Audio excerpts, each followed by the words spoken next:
AP ఎన్నికల ఫలితాలపై survey చేసి కూటమి అధికారంలోకి వస్తుంది. అటు జనసేన, బీజేపీ, టీడీపీకి ఎన్ని సీట్స్ కైవసం చేసుకుపోతుందో ఎగ్జాక్ట్గా చెప్పినటువంటి వ్యక్తి కేకే సర్వే. అసలుకి బిగ్ టీవీ కూడా సర్వే చేసినప్పుడు కూటమి వస్తుంది అని చెప్పాము. అదేవిధంగా బిగ్ టీవీ ఇంటర్వ్యూలో కూడా మీరు కూటమినే వస్తుంది అని చెప్పారు. అసలు ఏంటి మీ సర్వే ఎలా జరిగింది? అంటే కూటమి వస్తుంది అనేది ఆబ్వియస్ మ్యామ్. దాంట్లో కాకపోతే మనం చేసిన రిస్క్ ఫ్యాక్టర్ ఏంటంటే నంబర్స్ అంటే సింగిల్ నెంబర్ చెప్పడం అనమాట ఓవరాల్గా. ఇప్పుడు +10 -10 చెప్పామనుకోండి, ఓవరాల్గా అది అడ్వాంటేజ్ ఏంటంటే ఏ సర్వే కంపెనీ అయినా ఇక్కడ 130 దాటుతాయో లేకపోతే 190 వస్తాయి, ఇట్లా బార్డర్ పెట్టుకొని చెప్తాయి. ఎందుకంటే టైట్ ఫైట్లు ఎలా ఉంటాయో చెప్పలేం కాబట్టి. అది నా పర్సనల్ ఉద్దేశం ఏంటంటే, మాకు మామూలుగా నార్మల్గా ఎవరైనా డిస్కస్ చేసేవాళ్ళు కూడా 100 వస్తాయి 120 వచ్చేస్తాయని చెప్పేస్తుంటారు కదా, ఓవరాల్గా 100 దాటుతాయని. కానీ ఒక ఏజెన్సీ స్ట్రాంగ్గా మనకి ఎమ్మెల్యేస్కి మనం అప్రోచ్ అయ్యి వాళ్ళకి సర్వే చేస్తున్నటువంటి కంపెనీగా మనం చెప్పకూడదు కదా, ఒక బార్డర్ నెంబరు సింగిల్ నెంబరే చెప్పాలి. అంటే ఉరామరిగా మనం ఒక వ్యక్తిని చూసి 5 అడుగుల పైనే ఉంటాడు లేకపోతే 6 అడుగుల పైనే ఉంటాడని చెప్పచ్చు. కానీ ఒక టేప్ కొలిచే వాళ్ళు ఆ నెంబర్ ఎగ్జాక్ట్గా చెప్పేదని ట్రై చేయాలి కదా మినిమం. సో అందుకని ఆ టైపు ఆలోచించి సింగిల్ నెంబర్కి వెళ్దాం అనుకున్నాం. అన్నీ కన్సాలిడేట్ చేసి లోపలికి వచ్చినప్పుడు సింగిల్ నెంబర్కే చెప్పాము. మేబీ ఇండివిజువల్గా అన్ని నెంబర్లు క్లోజ్గా రావడం వల్లతో అంటే +2 3 మారుద్ది అనుకున్నాం. బట్ ఇంకా క్లోజ్ వచ్చి మ్యాక్సిమం నెంబర్స్ ఈక్వల్ అయినాయండి. అంటే నేషనల్ సర్వేలు కూడా చేశాయి. మీరు మీ సర్వేని పెట్టేటప్పుడు ఏమన్నా మైండ్లో టెన్షన్ అనిపించిందా? అంటే ఇంత వేరియేషన్గా సర్వే ఇస్తున్నాను, అసలుకి ఇది కరెక్టా రాంగ్ అని ఏమన్నా ఆలోచించారా? అసలు ఎలా అనిపించింది ఆ టైంలో? అది లేదండి. ఎందుకంటే ఒకటి మనం కంపారిజన్ లేదు మనసులో కానీ వేరే కానీ. రకరకాల ఎవరైనా ఫార్వర్డ్ చేస్తుంటారు, మనిషి చెప్తూ ఉంటారు వాళ్ళు ఇలా ఇచ్చారండి వీళ్ళు ఇలా ఇచ్చారు, కానీ వాళ్ళు ఏమనుకుంటున్నారు అన్న దాంతో కంపారిజన్ లేదు. ఓవరాల్గా మన పని మనం చేసుకుంటూ మనకు వచ్చిన నెంబర్ ఏంది, నెంబర్కి ఎమోషన్ ఉండదు. అన్ని ఎమోషన్స్ కన్సాలిడేట్ చేసి మనం ఒక నెంబర్ వేస్తాం. ఫైనల్గా వచ్చే నెంబరు లాస్ట్ టైం ఇప్పుడు 151 అని చెప్పాము. 151 ఆబ్వియస్గా 150 క్రాస్ చేస్తున్నా 151 అయినా వినే వాళ్ళకి చాలా భయంకరంగా ఉంటుంది ఆ నెంబరు, సౌండింగే అర్థం కాదనమాట. అలాగే ఇప్పుడు 161 వస్తుందండి అని చెప్పి సింగిల్ నెంబర్ చెప్పి ఇంకా అటు ఇటుకి మార్చకుండా వినే వాళ్ళకి కంగారు భయం ఉంటుంది. కానీ మేము ఇంత వర్క్ చేసి కన్సల్ట్ చేసాం కాబట్టి ఆ నెంబర్ మీద కంగారు లేదు. కానీ మేము కోరుకుంది ఏంటంటే స్టూడియోలకి వాటికి వచ్చేటప్పుడు లైవ్ డిబేట్లో వాటికి వచ్చినప్పుడు కూడా చూస్తున్నప్పుడు రేపు పొద్దున్న లైవ్లో ఉంటాం 161 అని చెప్పాము. అది 2-3 దగ్గరలో ఉంటే బాగుంటుంది, మరీ దూరంగా వెళ్ళదు కదా, వెళ్ళదులే అలా అనిపిస్తుంది అంతే. అంటే ఎగ్జాక్ట్లీ మీరు లాస్ట్ టైం సర్వే చేసినప్పుడు కూడా అక్కడ వైసీపీ వస్తుందని చెప్పారు, కానీ అప్పుడు టీడీపీనే ఫామ్లో ఉంది, కానీ అధికారంలోకి వైసీపీ వచ్చింది. ఈసారి వైసీపీ ఉన్నది కాస్త టీడీపీ అంటే కూటమి వస్తుంది, ఎగ్జాక్ట్గా 1 డిజిట్తోనే మీరు చెప్పారు. ఎలా చెప్పగలిగారు? అసలుకి అక్కడ వైసీపీ చేసినటువంటి మిస్టేక్ ఏంటి, ఇక్కడ టీడీపీ చేసినటువంటి ప్లస్ పాయింట్స్ ఏంటి?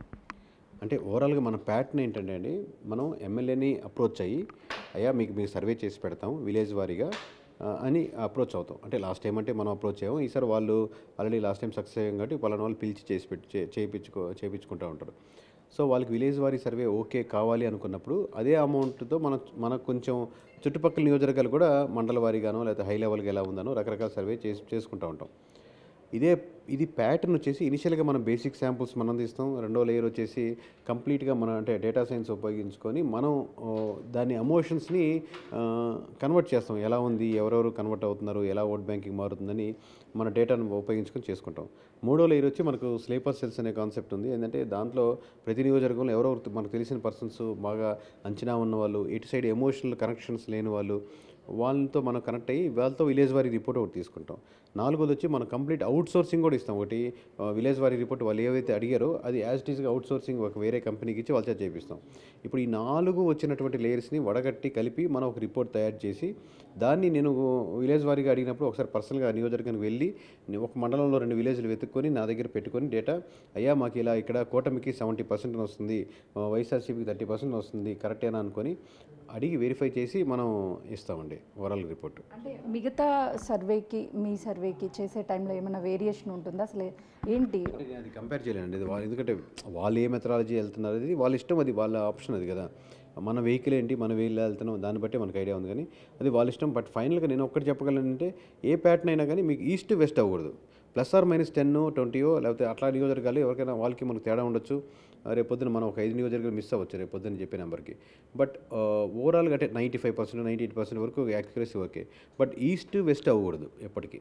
అంటే అసలుకి సింగిల్ డిజిట్ అని అంత కాన్ఫిడెంట్గా ఎలా చెప్పగలిగారు? అసలు భయం అనిపించలేదా? భయం అనిపించింది అంటే నాకు చిన్నప్పటి నుంచి ఎస్పీఎల్గా చేశాను, స్టేజ్ ఫియర్ కూడా లేదు.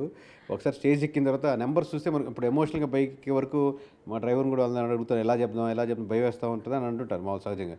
కానీ వన్స్ స్టేజ్ ఎక్కాక ఆ నెంబర్ చూస్తే మనకు నెంబర్ మాట్లాడుతాం కాబట్టి కాన్ఫిడెంట్గా మాట్లాడుతుంటాం అక్కడ. ఇప్పుడు ఉన్నటువంటి కేకే మరో పీకే అవుతారనుకోవచ్చా? అలా ఏం లేదు సార్, వాళ్ళు పీకే చీకే అలా ఏం లేదు, మన పని మనం చేసుకుంటూ వెళ్ళడమే. ఫ్యూచర్ ప్లానింగ్స్ ఏంటి? అంటే ఇప్పుడు మీ సర్వే లాస్ట్ టైం కావచ్చు, ఈ టైం కావచ్చు సక్సెస్ఫుల్గా వెళ్తుంది. అసలు ఇంకా ప్లాన్స్ ఏంటి? కేకే ఇంకెక్కడికి వెళ్ళబోతున్నారు? ఇంకెక్కడికి వెళ్ళలేదు, సాయంత్రం అయితే ఇంటికి వెళ్ళిపోతాను. బట్ ప్రస్తుతానికైతే ఇంక ఇది ఇప్పుడే రిజల్ట్స్ వచ్చాయి కాబట్టి అంత టీంతో కూర్చొని డిస్కస్ చేసుకొని ఫర్దర్ ప్లాన్స్ అన్ని మాట్లాడుకుంటామండి. అంటే మీరు సర్వే చేశాక మీకు ఎలాంటి కాల్స్ అయినా వచ్చాయా? లేదు అంటే గతంలో మీరు చేసిన సర్వే తర్వాత ఎగ్జాక్ట్గా వచ్చింది అని చెప్పేసి ఎవరైనా రాజకీయ పార్టీ నాయకులు మిమ్మల్ని అప్రోచ్ అయ్యారా? ఇప్పుడు దాదాపుగా మనం ఎలక్షన్ స్టేజెస్లో నుంచి దీంట్లో ఒక 1000 కాల్స్ ఉంటాయండి. నేను 1000 కాల్స్లో మధ్యలో ఇంటర్వ్యూ తర్వాత ఇంటర్వ్యూలో 10 కాల్స్ అటెండ్ చేసింది. సో ఎవరు కాల్ చేశారు ఎవరు అనేది ఏం లిఫ్ట్ చేయలేదు. సో తర్వాత చూడాలి ఎవరెవరు చేశారు అనేది నిదానంగా. Thank you. అయితే చూసాను కదా కేకే సర్వే త్వరలోనే, ఎందుకనంటే ఇప్పుడు చేసినటువంటి 2 సర్వేలు కూడా ఎగ్జాక్ట్గా చెప్పినటువంటి డిజిట్స్ వచ్చాయి కాబట్టి ఫ్యూచర్లో కూడా అంటే వాళ్ళ టీంతో కలిసి ఇంకా కూడా సర్వేస్ చేస్తామని చెప్తున్నారు. కెమెరామెన్ హుసేన్తో Sujatha, Hyderabad. For more videos like this, subscribe Big TV channel.